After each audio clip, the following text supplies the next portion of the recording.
This show fuses magic, suggestion, psychology, misdirection and showmanship. If you watch my show live on Wednesday night, you'll have seen me correctly predict the National Lottery. Tonight, I'll show you how I did it.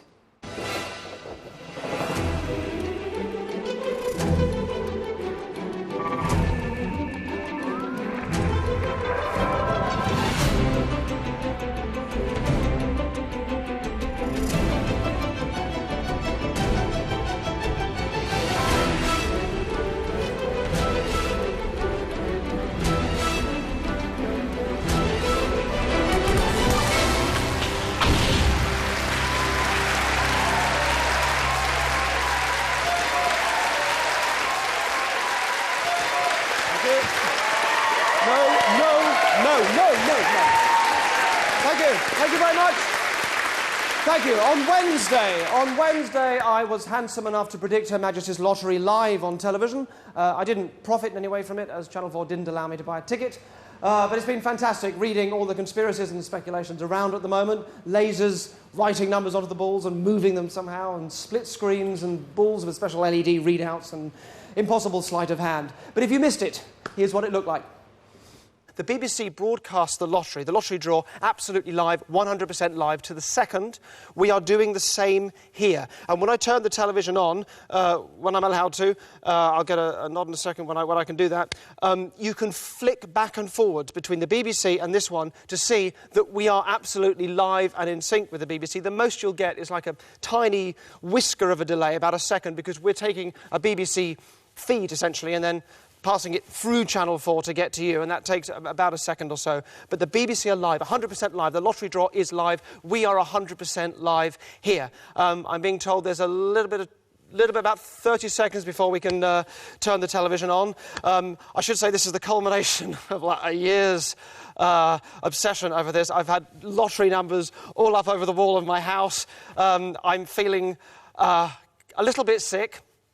Please wish me luck, and if it goes wrong, as in I'm after 5 out of the 6, if it goes wrong or I only get a couple or none at all, I'm really sorry, and I'll apologise about that in advance. I'm really sorry, but this hopefully will work. Again, I've done nothing illegal. There's nothing that will affect your chances of doing this, and there'll be a show on Friday at 9 o'clock showing you how I did this as well. So you can watch that, you can find out how I did it, and if you like, you might want to try the same thing too. We can turn the TV on. So this will come on in a second. You can flick between the BBC and Channel 4 if you want. This will warm up in a second to see that this is absolutely live. Here we go. God. So this is from Lottery HQ. This is still the dream number, isn't it? Okay, so This is just... Oh, no, this is it. It's not the dream number. We're now into it. So, yes, here we come from the rather shiny, lovely studio of the BBC that they call Lottery HQ. They have a glamorous assistant every week to help present. This week's glamorous assistant is O.J. Borg. There he is. And the jackpot there, 2 million, 400,000. That's quite exciting.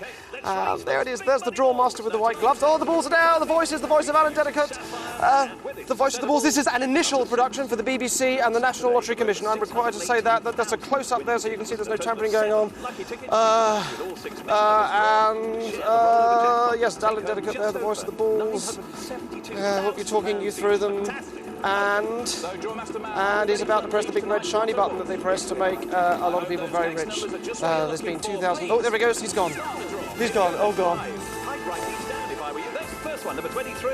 Let's not forget, to date, National Lottery players have raised over £23 billion for the good causes. Next up is number 35, with us last Wednesday night as well, that 183rd time as a main ball, and the third to be drawn. Out she comes. That's number 11. Drawn the Wednesday before last too, you'll recall, if it's one of your chosen few, 225th Lotto outing. Here's the next one. That is number 28. Don't forget, out of every pound spent on the National Lottery, around 28 pence goes to the good causes. Next out is number 39. We've seen it over the last 2 Saturday nights as well. 205th Lotto outing for that one. And the 6th one that could make you very rich is right there, number 2. 4th number drawing just last weekend. That little beauty, 180th time it's been a main ball. The bonus tonight is number 15. So, Millionaires Row midweek looks like this in a bonus ball order. Doesn't matter. We're not involved in the bonus ball. So in order we have 2, 11, 23, 28, 35 and 39. Those are the lottery numbers for this week: 2, 11, 23, 28, 35 and 39. And ladies and gentlemen, my prediction for the lottery numbers this week are 2, 11, 23, 28, 35, 39 in numerical order. Those are the numbers. That's a year of my life right there. I hope you can see those. 2, 11, 23, 28, 35 and 39. Thank you.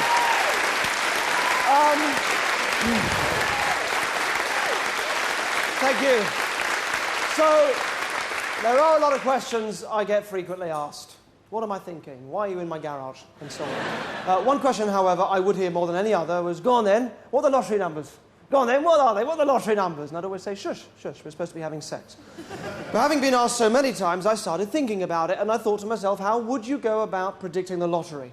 So ignoring the bonus ball, which is mainly for women and gays, how do you predict 6 random numbers spat out by a machine? My chances of correctly guessing at random are the same as anyone else's, 1 in 14 million, which is an interesting statistic.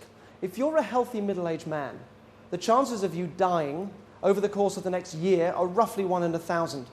Therefore, the chances of you dying in any given hour are 1 in 9 million. So that means if you're sat at home with your lottery ticket an hour before they do the draw, you are more likely to be dead before they announce the numbers than you are to win. I needed a better strategy. As I saw it, there are 3 ways to predict the lottery. 1, fake a lottery ticket. 2, genuinely predict the numbers. And 3, fix the machine.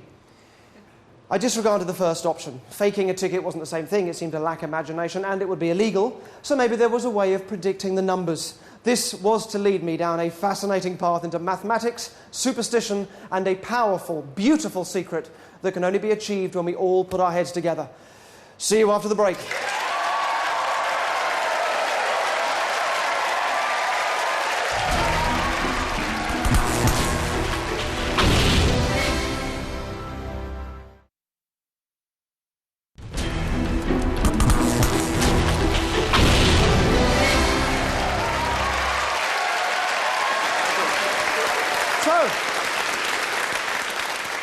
On Wednesday night, I predicted the lottery. Today, I'll show you how I did it. So the question is, how do you predict a machine's random outcome?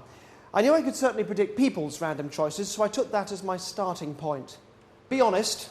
Put your hands up if you don't like mice.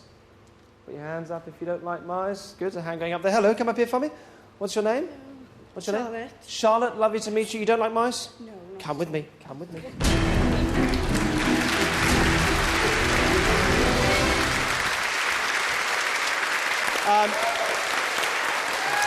So, Charlotte, thank you. Charlotte, first of all, be honest. Do you just sort of not like mice very much? Or are you properly Mickey-phobic? I don't like them at all. Well, this is the game. There are 4 boxes. There's a mouse in one of the boxes. I put a mouse in one of them, but there are no mice in the other 3, okay? The game is, you've got to put your hand into 3 of the boxes and have a route around through the little holes on this side here. But only 3, and I'm hoping, and I presume you are too, that the 3 you put in are the 3 without the mouse in, so that you'll miss the one with the mouse in. Does that make sense? Yes. That's what I'm hoping will happen. I put it into the one that I think you will avoid. Okay. Now, a couple of things. First of all, it's very important that your choices are entirely random. So if you think I'm trying to influence you, or if you've already sort of got numbers in your head and ideas as you look at them now, just disregard that. It's very important you make utterly random decisions as you're doing it, and feel free to change your mind as many times as you like before you make a decision. And also, just so you know that I can't somehow move a mouse around from box to box, there are these numbered cards, 1, 2, 3, 4, and they're all blank on the other side, apart from the one that corresponds to the mouse box, and that's got a little picture of a mouse on the other side of the number, just so you know we can't change anything around or move it. So, you begin with a 1 in 4 chance of getting the mouse. Which one are you going to go for? 1, 2, 3, or 4? Entirely up to you. Please make sure it's random. 3. 3. Are you sure? Yes. Happy that's random? Yes. Okay. Well, this is how we're going to play. Get your hand ready, but don't put it in yet. I'm going to ask you to close your eyes, and I'm going to reveal what's inside to the audience first. All right? Okay. But I don't want you looking. You must keep your eyes closed. All right. Close your eyes. Your eyes closed. I'd like you to put your hand in, keep your eyes closed, put your hand in, have a feel around.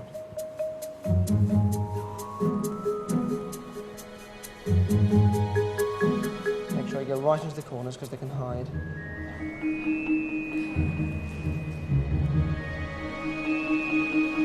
You can open your eyes. There's no mouse. It's just droppings, but there was no mouse.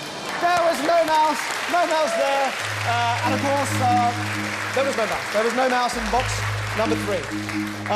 There was no mouse in box number 3, so congratulations. Why don't you like them? What is it about mice that you don't like? My mum made me terrified as a child. Oh, really? And now I just don't like the feel or the look or the sudden movement. They scamper, don't they? Yeah. They do scamper. And bite. OK, so you now have 1, 2, and 4 left. You've got a 1 in 3 chance. Which one are you going to go for next? Remember, it has to be random, so feel free to change your mind as many times as you like. 1. OK, all right, so come here for me. So that'll be box number 1, so get ready, and I'll remove the cloth first. Everybody else can... Yes, close your eyes. Hand in.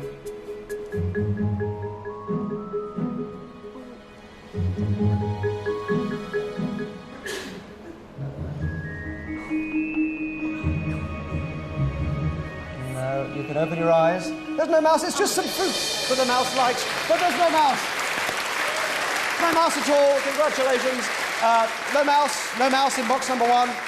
There was no mouse. All right, you are now, however, down to the last 2. Box number 2 and box number 4. So it's mainly the way they kind of move around and... Yes. So I like them. I think they're fascinating creatures. Mice, I didn't know this, mice can live for up to 3 days in a human intestine. I find that quite interesting. So, number 2 or number 4? You've got a 50-50 chance. This is the last one. Which you're going to go with, number 2 or number 4? The last one, you're going to put your hand in. 2. Are you sure? Yes. Change your mind if you like? No, I'll stick with 2. You're going to stick with number 2? Please. All right, well, it's only 50-50 now, so the odds are no longer in your favour. Come and stand here for me. Okay. Get ready with your hand. Sure, I'm sure. Okay, all right. Eyes closed, good. No peeking. Audience. No, I promise. In you go. Oh, sorry, no, you. I think I'm okay. Okay. You can open your eyes. There was no mouse in number 2 either. She got the 3 without the mouse. Nothing in number 2 either. Congratulations. Congratulations.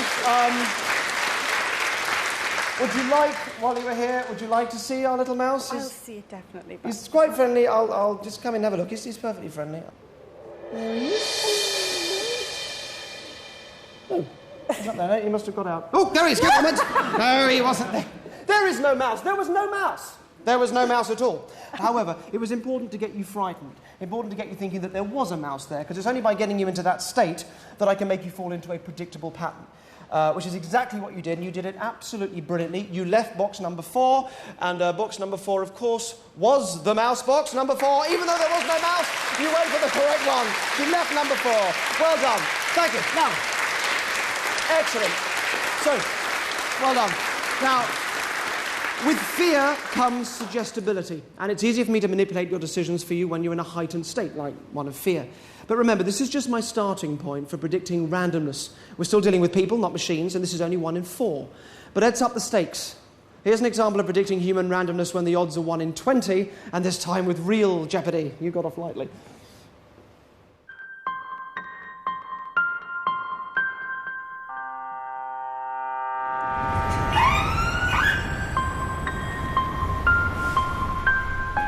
I want to see how far fear can increase predictability, so I've had to call in medical backup for this test.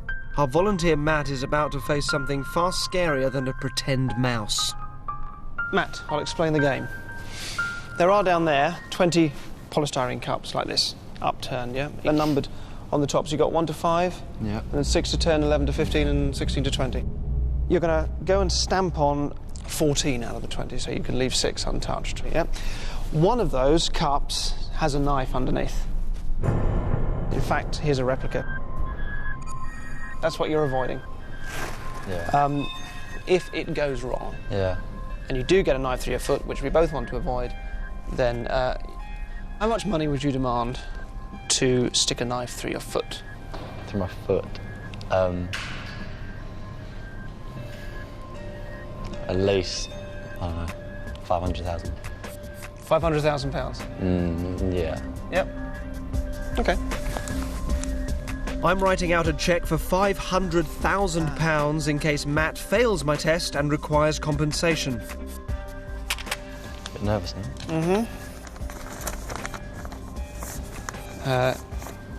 Hang on to that if you like, stick it in your pocket. Earlier, I placed the knife under a cup whose number I calculated Matt would instinctively avoid. If I'm wrong, the paramedics get to do more than stand and watch, and Matt gets £500,000 compensation. Might be a bit cold. OK, you also need to clean your feet to just sterilise there. Also just need to give you a tetanus, all right, because obviously what's going to happen. Predicting Matt's random choices is a starting point for predicting the random outcome of the lottery. You're leaving 6 untouched. Can I just ask you one more time if you're happy to do this? I'm happy to do it, yeah. OK. In your own time, then.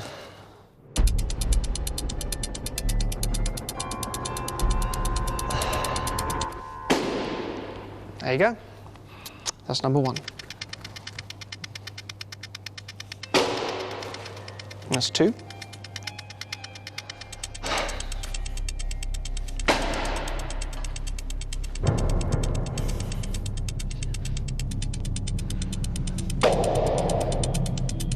In this game, as he stamps on the cups, Matt has a 70% chance of getting a knife through his foot. 7, you're halfway through. You've only got to do another 7.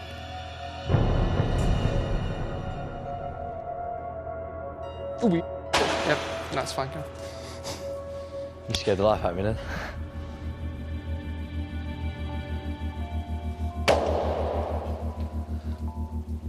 Nine.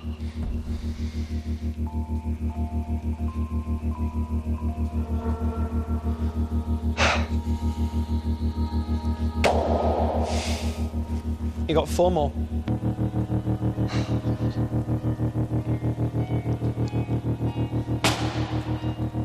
Three left.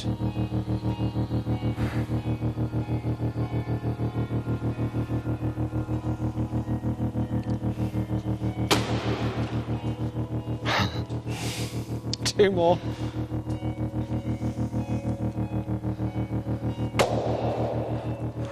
You've only got to do 1 more. Sure? No.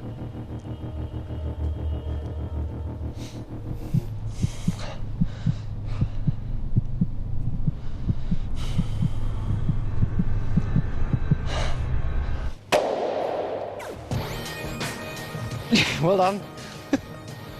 Oh, my God. Congratulations. Thank you. Now, these 6 that are left, which is 1, 12, 13, 14 and 15 and 18, that's random, isn't it? Those were decisions that you were making as you were going on in terms of you leaving those 6 there, Yeah. Those numbers are, I like to think of them as your lucky numbers. Don't ever forget them. Number 1, 12, 13, 14, 15 and 18. The reason why I'm drawing attention to those is because of what's written on the back of the cheque that I gave you when we were up there. You've got it, haven't you? You've got the cheque. Have you still got it on you? Yeah, the cheque, yeah. Yeah. Undo the envelope. If you read out what's on the back, I want the camera to be able to see it over your shoulder. On the back of the cheque? Yeah. You will leave 1, 12, 13, 14, 15 and 18. 1, 12, 13, 14, 15... and 18. And 1, 12, 13, 14, 15 and 18. I'm going to take this back now because thank you very much. I'm just wondering whether you want to carry on because that's quite a lot of money. Well, look, it's not under 18. Look, you've only got 4 left to do now. Bet still stands. I would carry on. Go on then.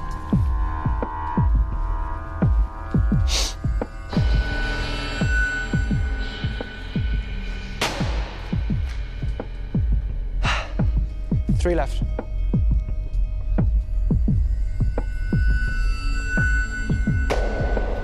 You've got to stamp on 2 of the final 3, leaving 1 cup untouched.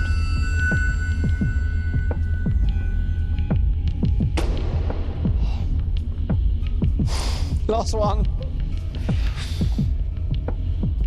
At this point, Matt has a 50-50 chance of stabbing a knife through his foot.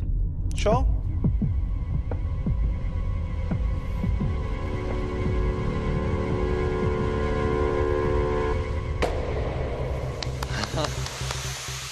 Congratulations again. So, I have to admit to you, the only way that I could do this and know that you'd be safe, predict the 6 that you would not stamp on, was to get you into a state of fear. That was what that was all about. That made you fall into a certain predictable pattern. There was no knife under any of the cups.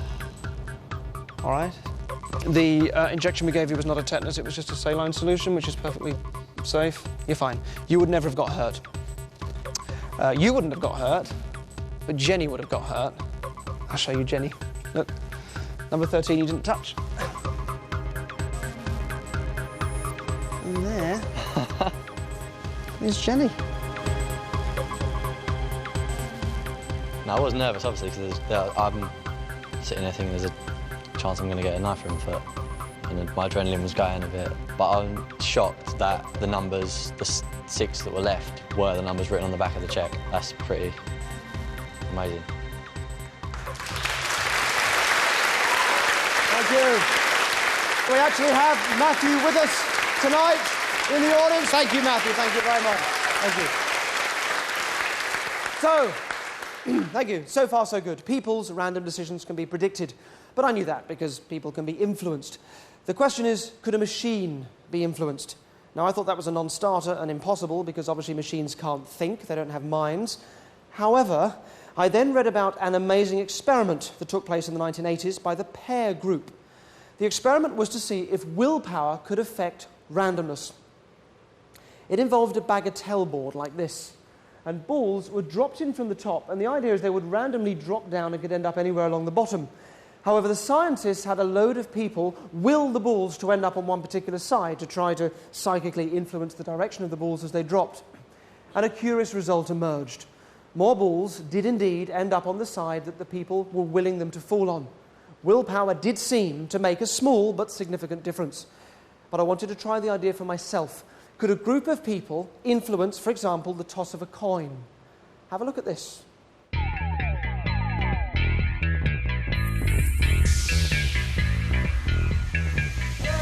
Can a group of people influence the toss of a coin? I got a group together and chose a volunteer. He would be trying to throw his chosen combination of 3 heads or tails. If you were to toss a normal coin 3 times in a row, there are 8 different possible combinations of heads and tails that you can get up. So these are the 8 possible combinations. You're going to choose one of these for yourself, and I'll also choose a combination for me. I'll let you choose first, so which one do you want? Triple H. Triple H, you're going to give this one here. All right, so Martin is going to go for heads, heads, heads. Well, my lucky one is tails, heads, heads, so I'll go for that one. Here's what we're going to do. You're going to be tossing a coin. If your combination comes up first of heads, heads, heads, that is a point to you. If my combination comes up of tails, heads, heads, then that's a point to me, all right? So I can't cheat. Another volunteer is chosen to flip for my team, the Reds. The rest of the group would make up the red team. This is to help you support your red team.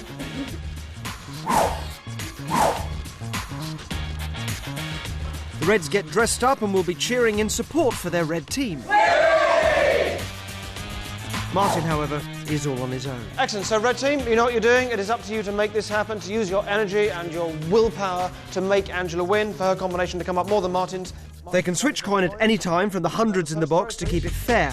So Martin's chosen heads, heads, heads, and Angela is trying to flip tails, heads, heads. This is important. Martin and Angela's combinations are exactly as likely to come up as each other. There should be no difference. They'll take turns tossing the coin until one of their chosen combinations comes up, and then that person gets a point. The first person to 10 wins. That is 1 point to our team. Well done, 1 point to the red team. As they're doing this, I want you guys really focusing on the coin. Will it, in your mind, what seems to help is just saying that combination again. Tails, heads, heads, just in your mind, again and again. With the red team willing her to win, Angela soon scores again. Heads. Heads, that's the second one. And again. Heads. Heads, we have another point. We have another point to Angela. With the red team behind her, there's no stopping Angela. Heads.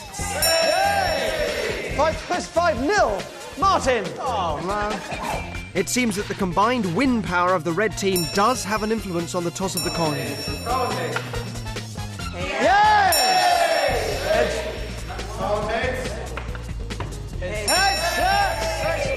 Martin manages to get one winning combination. Heads, he's won a point! Martin, you won a point! Boo! But with her team behind her, Angela steams ahead to 10 points. It's a heads!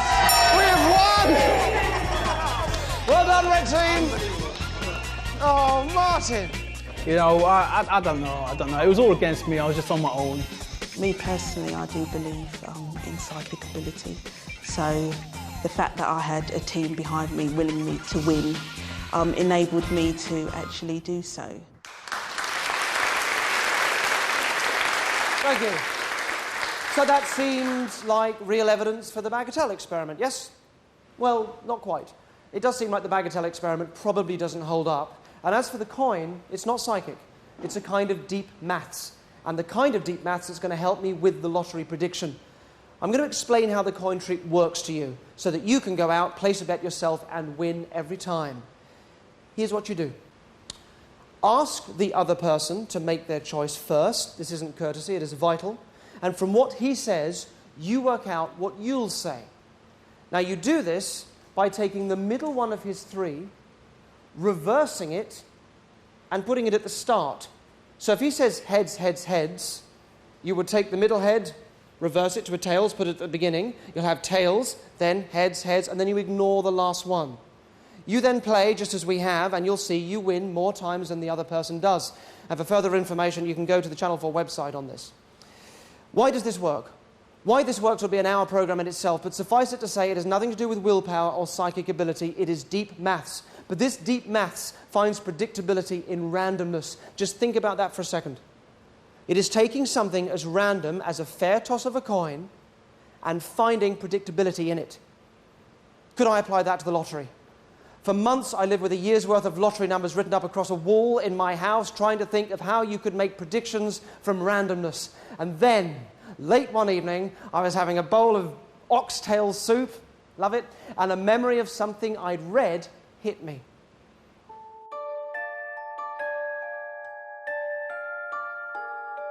In 1906, a scientist called Francis Galton stumbled across a bizarre phenomenon at a country fair.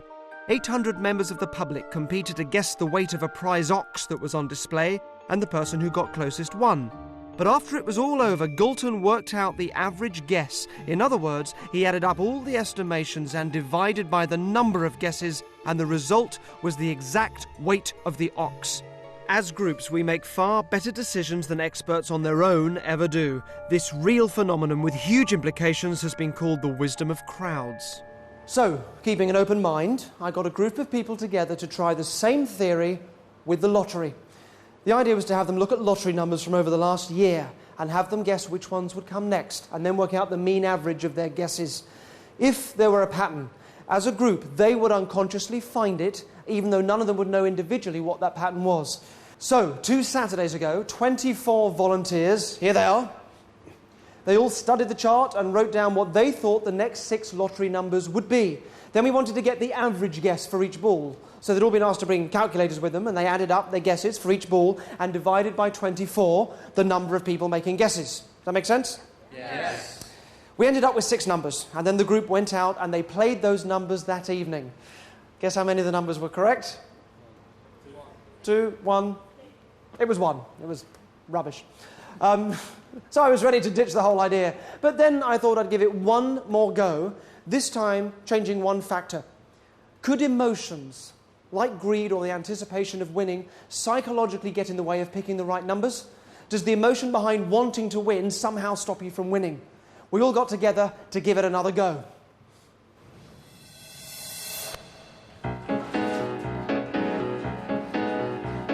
To avoid the greed factor and hopefully get a better result, I asked our 24 volunteers to guess the next 6 lottery numbers and write them down, but we would not do the maths till after the lottery result had been announced. Again, they studied the previous year's worth of draws and went with their instincts. What would the next 6 numbers be? Everybody writes down what they think the first ball will be, so we can add them up and divide by 24 to get the average for ball number 1. And then we'll do the same with ball number 2, and so on. The front row came up to represent the 6 balls, and they noted everyone's guesses. 11. 44. 26. 19. 40. 33. 18. 24. 27. Then we watched the lottery, the moment of truth. Is anybody else like... Now, we haven't got the necessary clearance to show you the lottery results that we were watching, but look online if you want to check this draw's results. It was Wednesday, the 2nd of September. The 8, 7, 4, 2, 27, 35. Good. So you've each got a list of numbers for each ball. You're going to add them all up now and divide by 24, which is the number of people in this room. So off you go. So our 6 number crunchers were now working out the average of everyone's guesses. We waited for the results of the calculations. Would they match the lottery numbers that had been drawn? So Terry, will you first of all turn around what you have? You have number 19, which is not one of the balls in tonight's lottery. Eleanor, will you please turn around yours? 23 was also not in tonight's lottery. Sally, will you please turn yours around? Sally has 28, which was in tonight's lottery. A round of applause. Rachel, will you turn yours around? 24. No, again, there is no 24. Neela, can you turn yours around, please? We have 35. That's 2 out of 6. And Kevin, turn yours around. 27. We have 3 out of 6 numbers. We have 3. After the first session, when we just got 1, I was really surprised at how we got 3 this time, so that's really exciting. I was just really impressed that we got the other 3 numbers, so it's kind of a good moving forward from last Saturday. Maybe it's different now that we've seen the result. We got through the ball, so now maybe we feel more like a group and we can do it. It is promising, you know, I mean, now seeing this, it's like, come on, team. We got this in the bag.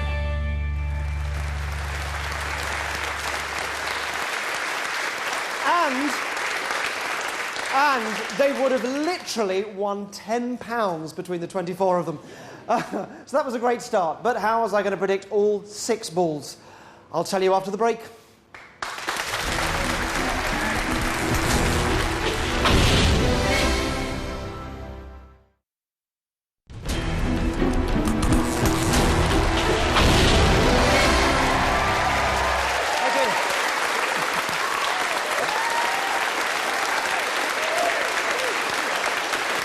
Good evening. Tonight I'm showing you how you can predict the National Lottery by taking you through how I did it on Wednesday. Using the wisdom of crowds phenomenon, a group of 24 volunteers correctly guessed 3 out of 6 lottery numbers. I brought them back for another session to see if we could get any more right. I thought it'd be a good idea for them to get to know each other a little better first, so I sent them out for a bit of team bonding. Stick their arms all that side.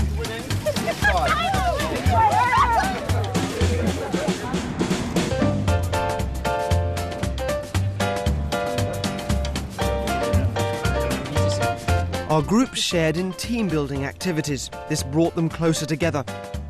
Their individual psychological barriers dropped as they learnt to relax in each other's company, and this should lead to a better outcome for a lottery prediction. It was time to introduce my next technique. I'm going to try something called automatic writing, which some of you may have heard of. It's a technique used by spiritualists quite a lot when they're supposedly channeling the dead. And this is about utterly detaching yourself from what your hand is doing and writing to the point that you're barely even aware of what you're writing. I got the group to practice the new method. Automatic writing has been attributed to the ideomotor effect, a psychological phenomenon where people make movements outside of their conscious control, which offer a clue as to their deepest feelings and processes.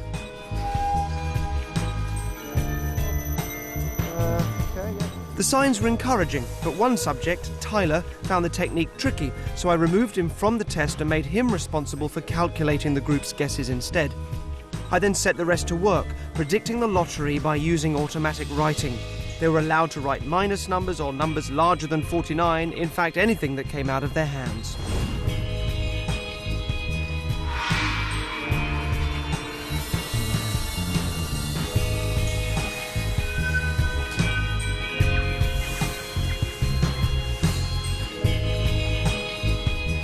give them to Tyler here up on the table, please.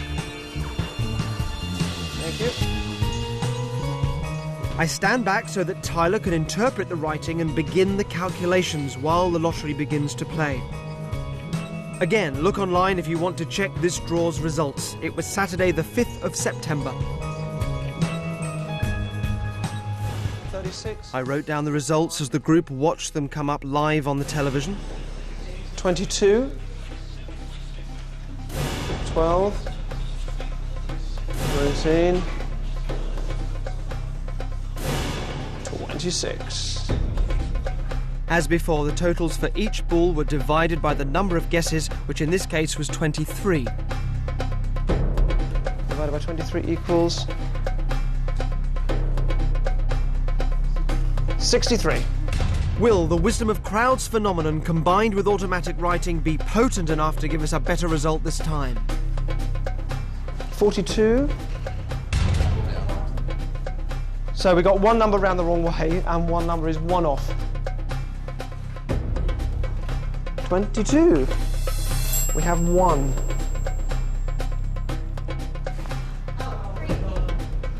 $12.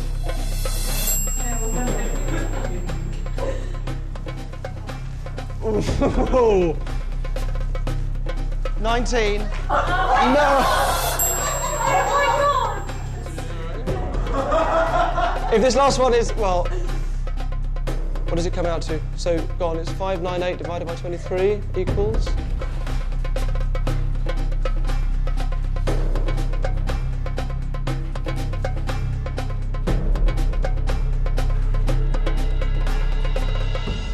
$26, 20, oh my God! Okay, 36, we got 63. 41, we got 42. So those two are wrong, but these are correct. We got 22, and this even in the same order, 12, 19, and 26.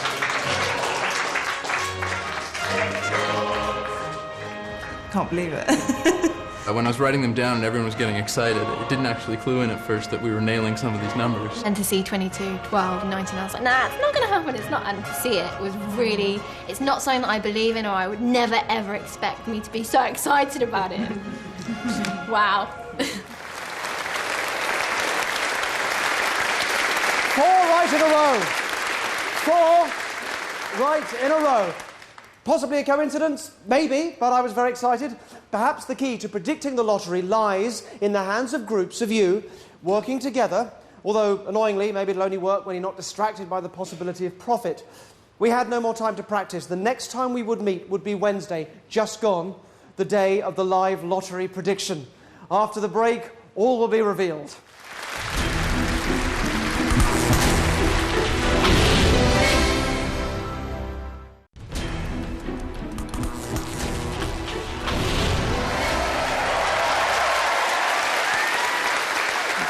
Thank you. So, Wednesday night, these 6 random numbers came up live in the lottery, yet I knew what they would be beforehand, but not on my own. I had 24 very excited people hoping to predict them for me. This is what happened. It was the big night. This is what was going on around the corner in a secret location. The group assembled and studied the chart for the final time. Are you excited? Yeah. So, you've had a few minutes already to look at the... Again, I had them relax and use automatic writing to come up with the 6 numbers. Close your eyes now.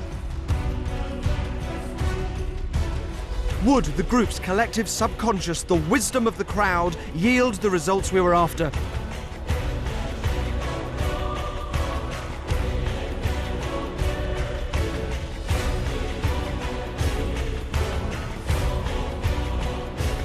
We didn't want them to know the numbers until the draw, so I performed the calculations by averaging out their guesses. And,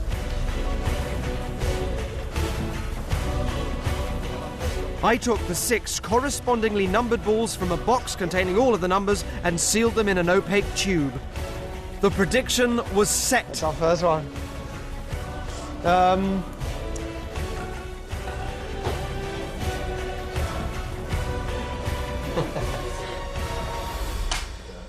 That is the lottery prediction. OK, gotta go, gotta run. See you. Bye.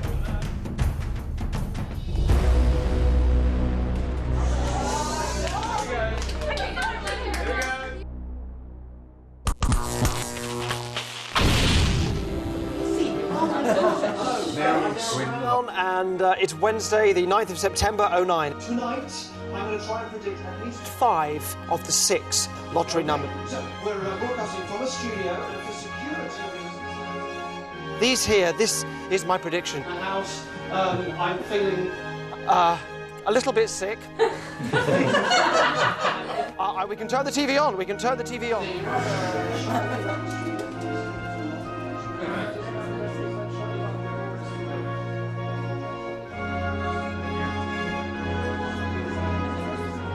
2, 11, 23, 28, 35 and 39. And ladies and gentlemen, my prediction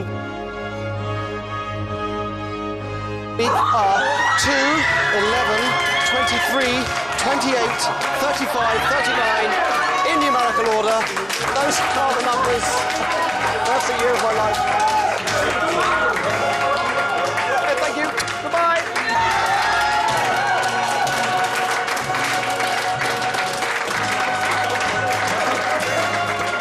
I can't believe that we just pulled 6 numbers out in front of the nation.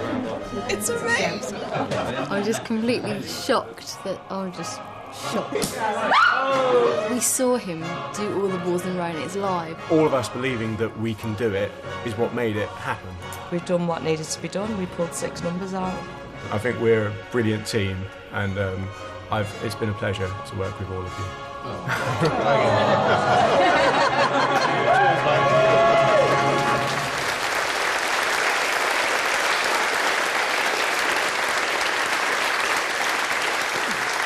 That concludes the tale of how we reached Wednesday night. All of my 24 people who were there know what happened and the success they had. But it's quite possible that many of you simply won't believe it. You may choose not to believe any of what I've told you. Maybe you still believe it was some sort of super technology. Whatever you choose to believe is up to you. But there's still one route we haven't looked at. Remember the 3 options? 1, to fake the ticket. 2, to predict the numbers. And there's still option 3. Fix the lottery machine. So here's the option 3 explanation, and you can decide which you prefer.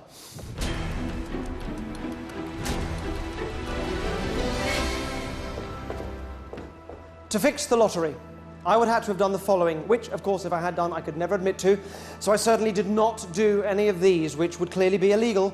But if I did, which I didn't, of course, I would have to have done the following. Firstly, get somebody working on the lottery show to act as an inside informant.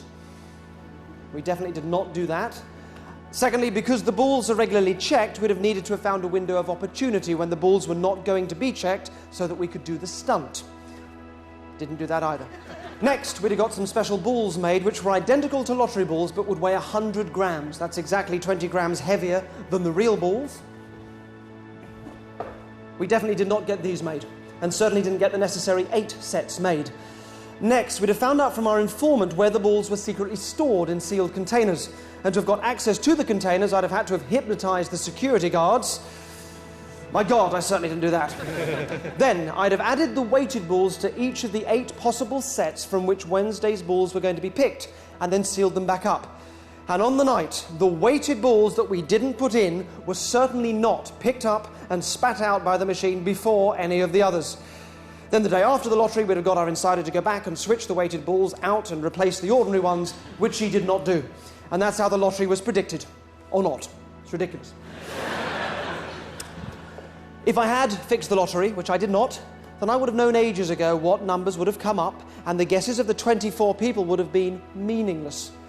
They could have picked any numbers they liked, and I would have just switched their set of balls for the numbers that I knew were going to come up, i.e. the numbers on the heavier balls that I put into the machine. But I would never admit to it, so if I'm ever asked how I predicted the lottery, I'm going to say it was just a trick. Good night.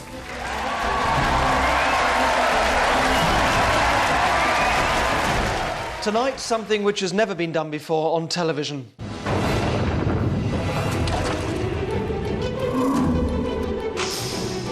I've created a unique subliminal film which when played to you will literally stick you to your seats at home. Try and stand up. Oh, I can't get up. Now choose one. She went for the loose card. The chances of stacking the bricks is about 1 in a billion. 250,000 toys in this store. Am I right? How do you do that? It's just really horrible. Can you hear me at all? Please stop it. You won't be able to get up. Get up. Get up.